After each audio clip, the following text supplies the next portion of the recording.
Seus capitalistas, cada vez se torna mais desafiador trabalhar com a verdade, trazendo indicadores para vocês. Está rolando uma censura. O Fed e grandes mídias querem censurar o acesso aos indicadores. Importantes indicadores que apontam o caminho da nossa macroeconomia estão sendo descontinuados. Isso, pessoal, é um sério sinal. Por que será que esses caras estão querendo esconder esses indicadores da população? Em um momento onde as coisas estão se complicando, por que eles estão escondendo essas informações das pessoas? É sobre isso que a gente vai falar nesse vídeo. Nós vamos aprofundar essa questão, vamos também aprofundar a questão do Banco Mundial e do Fundo Monetário Internacional. Ao mesmo tempo que esses dados são censurados, essas instituições alertam que a gente pode viver uma década perdida daqui para frente e uma grande recessão, certo? Então olha só o cenário que está se montando. E também a gente vai falar sobre a queda da peça 3 mais pro final desse mesmo vídeo, ok? A gente vai voltar a falar dessa queda da peça 3 e também vamos lembrar, né, pessoal, daqui a algumas semanas começam aí a divulgação dos balanços, né, que vão pegar o primeiro trimestre desse ano. E aí a gente vai ver o que está acontecendo e por que eles estão tão preocupados em esconder informações de nós, ok? Mas nós somos capitalistas malvadões e a gente sempre vai atrás das informações para vocês. Embora cada vez mais difícil trabalhar com a verdade embasada em fundamentos, a gente não desiste nunca. Então já vai deixando seu like, bora compartilhando a tela aqui, pessoal. Começando então com essa treta aí que o Doc Trader tava falando mais sobre. O Doc é um cara muito fera aí do mercado, pessoal, e ele tava falando o seguinte: e não é só o Fed que deixou de publicar dados ruins, não. A CNBC, pessoal, que é uma importante mídia americana, lá, um importante veículo, né? O canal mais alinhado com o governo também está deixando de publicar dados sobre os CDS, os Credit Default Swaps de Big Banks. Então, pessoal, foi justamente o acesso a esses dados dos CDS, por exemplo, que, olhando esses indicadores, eu via que algo estava ruim. Foi justamente observando esses indicadores que eles estão agora buscando censurar o acesso.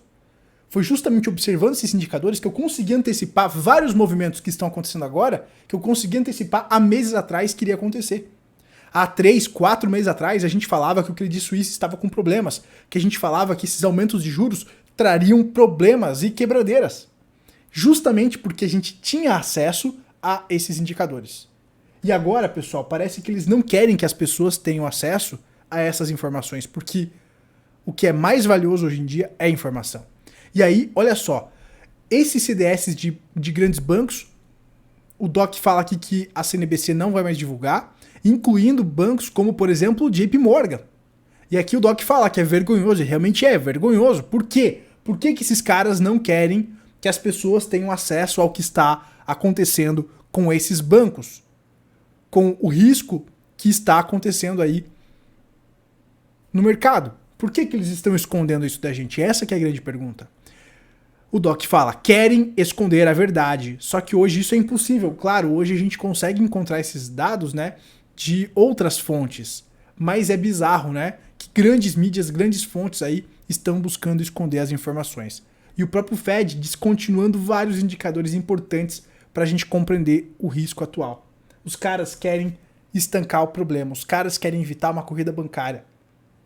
Só que eles não querem evitar com que isso aconteça usando da verdade, usando dos bons fundamentos. Eles querem evitar isso usando da censura, com que as pessoas não saibam o que está acontecendo. E por que será que eles estão querendo esconder algo? Será que está tudo bem ou as coisas não estão tão bem assim?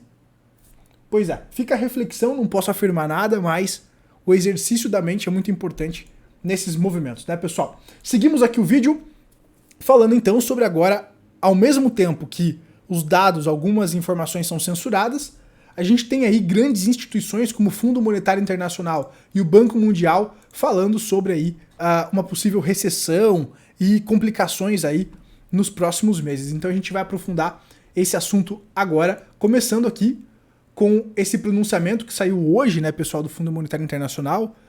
Hoje eu tô gravando esse vídeo a finalzinho da tarde, mas claro, ele vai sair amanhã, né? Mas hoje, então, o Fundo Monetário tava divulgando que está aumentando os riscos para a economia global. Olha que interessante, a Kristalina Georgieva afirma que o rápido aumento das taxas de juros está causando uma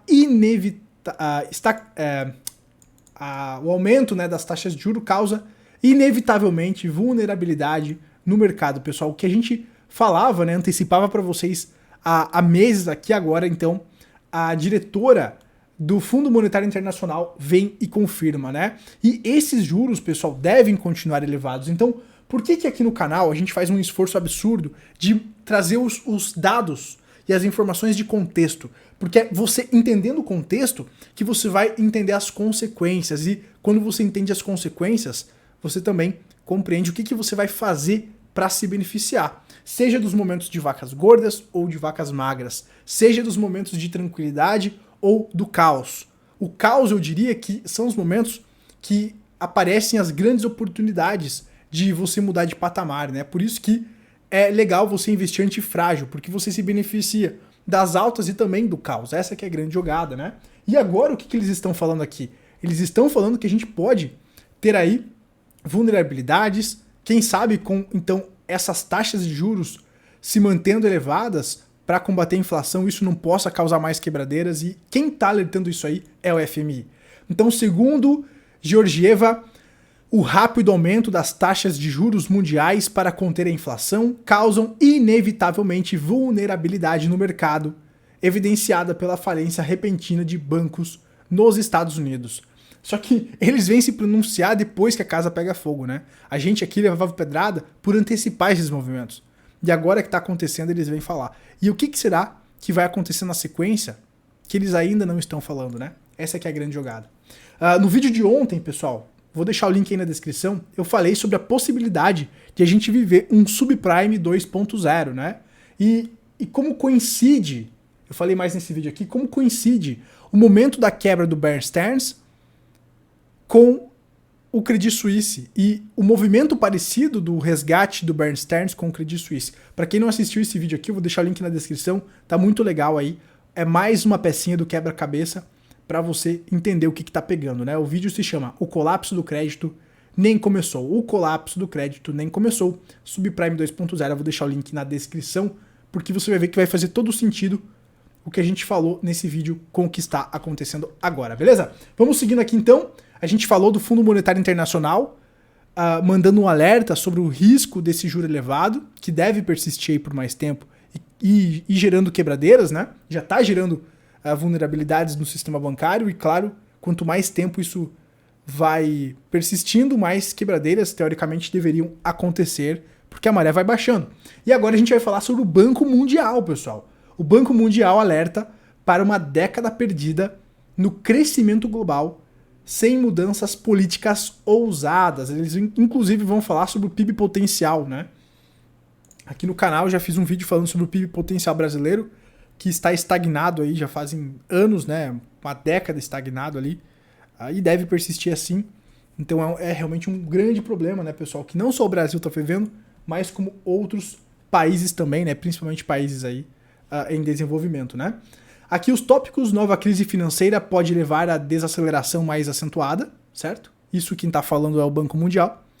Eles também falam aqui em aumentar o investimento e cortar custos comerciais pode reverter tendência, e também aumentar a participação da força de trabalho aumentaria a taxa de crescimento, né? Aqui eu fiz um destaque de um trechinho, e eu vou ler agora para vocês aqui esse trechinho aqui da Reuters. Vamos lá. Como resultado, o crescimento potencial médio do PIB caiu para 2,2% em 2022 para 2030, projeção, abaixo dos 2,6% em 2011 e 2021 e quase um terço abaixo da taxa de 3,5% observada entre 2000 e 2010, ou seja, o PIB potencial mundial está caindo, certo? É uma tendência mundial essa queda da produtividade, pessoal. Olha só, o baixo investimento também diminuirá o crescimento nas economias em desenvolvimento, pessoal. Prestem atenção, economias em desenvolvimento. Isso está falando aqui também de Brasil, pessoal. Batendo justamente com aquele vídeo que eu falei para vocês já há 3 ou 4 meses atrás, sobre o nosso PIB potencial estar estagnado e isso dificultar o crescimento do Brasil, o crescimento real, né? Então, com o crescimento médio do PIB caindo para 4% no restante da década de 2020, de 5% entre 2011 e 2021 e 6% em 2000 e 2010. O aumento da produtividade, o aumento da renda e a queda da inflação ajudaram 1 em cada 4 países em desenvolvimento a alcançar o status de alta renda nas últimas 3 décadas. Mas essas forças econômicas agora estão recuando, disse o relatório. Ele disse que a produtividade provavelmente crescerá em seu ritmo mais lento desde 2000. O crescimento do investimento em 2022 e 2024 será metade da taxa observada nos últimos 20 anos. E o comércio internacional está crescendo a um ritmo muito mais lento, pessoal. Olha só, para mudar a trajetória, eles falam, né, que os formuladores de políticas devem priorizar o controle da inflação, pessoal. Olha só, devem priorizar o controle da inflação. Por quê? Porque a inflação corrói a riqueza, a inflação deixa as pessoas mais pobres. Essa que é a grande jogada, né? Então, essa luta contra a inflação, ela é importante, certo? Ela é importante. E aqui o próprio Banco Mundial alerta, então, que é importante você justamente controlar essa inflação. Você também fala, né, que é importante garantir a estabilidade do setor financeiro e reduzindo a dívida, pessoal. Isso aqui é muito legal. O Estado tem que gastar menos, tem que se endividar menos, tem que roubar menos as pessoas para que as pessoas consigam produzir e enriquecer. A gente não pode ter o Estado roubando cada vez mais as pessoas, sugando, se endividando, porque isso é um problema. E o Banco Mundial está alertando isso aqui também. Isso são medidas para que a gente cresça mais e vá contra essa tendência de uma década perdida, pessoal. Olha só a seriedade do assunto aqui. Então é importante controlar a inflação para que a gente mude o nosso destino de uma economia crescendo menos. É importante a gente reduzir o endividamento, certo? Ao mesmo tempo em que promovam investimentos favoráveis ao clima. Claro, tem aquela agendinha, né? Mas eles falam também que é importante, então, promover investimentos favoráveis ao clima, que podem acrescentar 0,3 pontos percentuais ao crescimento potencial anual. Eles também falam aqui sobre a redução dos custos associados ao transporte, logística e regulamentações pode impulsionar o cenário, pedindo mudanças para remover o atual viés em relação a produtos intensivos em carbono e inerentes às tabelas tarifárias de muitos países e eliminar as restrições ao acesso a bens e serviços ecologicamente corretos. Aqui eu não entendo muito bem, né, como que produtos ecologicamente corretos ou redução da queima de combustíveis fósseis, que é a agenda deles, né, isso ajudaria o crescimento dos países, principalmente países em desenvolvimento. Dessa parte eu discordo. Eu acho que é importante sim a gente cuidar do planeta e ter um crescimento mais sustentável, mas tem uma agendinha aqui por trás que talvez não ajude muito o crescimento, né? Até porque as energias renováveis, por exemplo, energia solar e tal, ainda tem muito a desenvolver para, por exemplo, a gente se dar ao luxo de permitir, né, menos queima de combustíveis fósseis ou fazer com que os produtos, né, ecologicamente corretos se tornem competitivos, né? Ainda tem um longo caminho para isso se tornar... Enfim, né? Não quero entrar muito nessas agendas por enquanto. Muito bem, pessoal. Então aqui tá esses dois alertas, né? E para finalizar o vídeo aqui, para não ficar muito longo, que eu sei que a galera tá reclamando aí que os vídeos estão longos, né? Então vamos finalizar aqui. A queda da peça 3 segue a todo vapor, pessoal.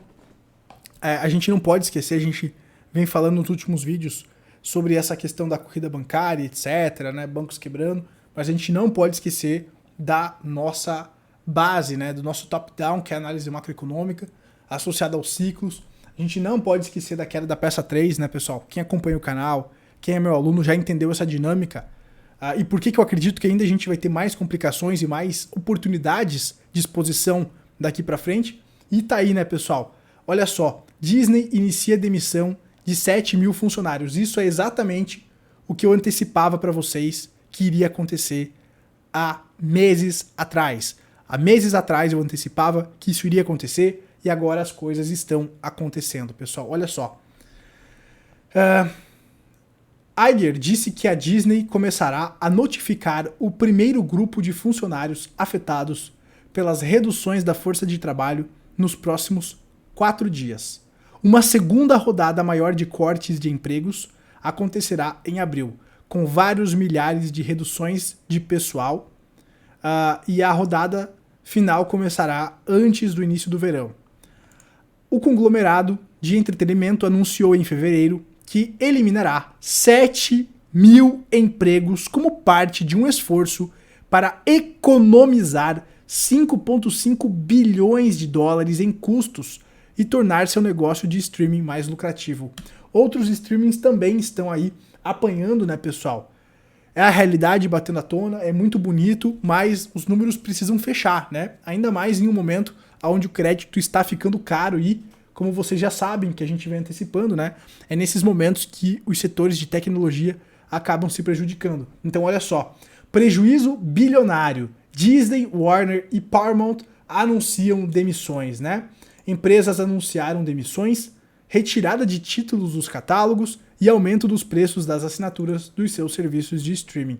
Então, não tem, pessoal, em um cenário de contração, como sustentar prejuízos, né? Das 3 empresas citadas no começo desta matéria, a Disney sofreu o pior tombo. Seu prejuízo foi de 4 bilhões de dólares no consolidado de 2022. Os números são da consultoria da Taxis, né? Já em relação aos prejuízos da Paramount e da Warner, estes ficaram em torno de 2 bilhões de dólares, segundo o levantamento realizado pela consultoria. Então, pessoal, não tem jeito, o capitalismo malvadão sempre aparece. Nos momentos de euforia, com dinheiro grátis, dá para passar uma maquiagem, mas chega um momento que não dá mais para tapear. Essa que é a realidade que a gente está vivendo. Não tem mais como tapear a realidade. Os números precisam se somar. Os números precisam se somar. Aquele crescimento, né, artificial com base em liquidez e dinheiro grátis e juros zero, isso está acabando, pessoal. Pelo menos enquanto o ciclo está se contraindo, né? E agora as empresas começam a sangrar. E lembra o que eu falava? Todo esse movimento que a gente está vendo de elevação de juros e bababá vai levar à queda da peça 3, pessoal. A gente alertou isso há meses para vocês. Há meses a gente vem alertando isso aí e agora a peça 3 está caindo. Os lucros estão secando e a peça 4, como consequência, está caindo, que é justamente as demissões. Vocês foram avisados, beleza, seus capitalistas? Se você gostou desse vídeo, deixa seu like aqui embaixo, se inscreve aqui no canal para não perder os próximos vídeos e, claro, se você gostou, compartilha aí para os seus amigos nos grupos do WhatsApp para que mais pessoas tenham acesso ao conhecimento de ciclo e possam se proteger e compreender o que está acontecendo para que elas não sejam pegas de surpresa. Infelizmente, muitas pessoas serão pegas de surpresa porque não estão tendo acesso a esses conhecimentos. Mas você pode ajudar a mudar a realidade desses seus amigos aí, das pessoas com que você se importa, compartilhando esse vídeo aí. Então o bicho tá pegando, peça 3 continua caindo, em breve vai sair mais balanços de empresas e quem sabe não vai ser esses balanços que vão dar um tapa na cara do mercado e fazer o mercado acordar para a realidade. Os lucros estão secando, demissões já começam a acontecer e já estão acontecendo há meses. E a gente vem documentando tudo isso aqui no canal. Só vai ser pego de surpresa quem ignorar a verdade. Forte abraço, os capitalistas. Tchau, tchau.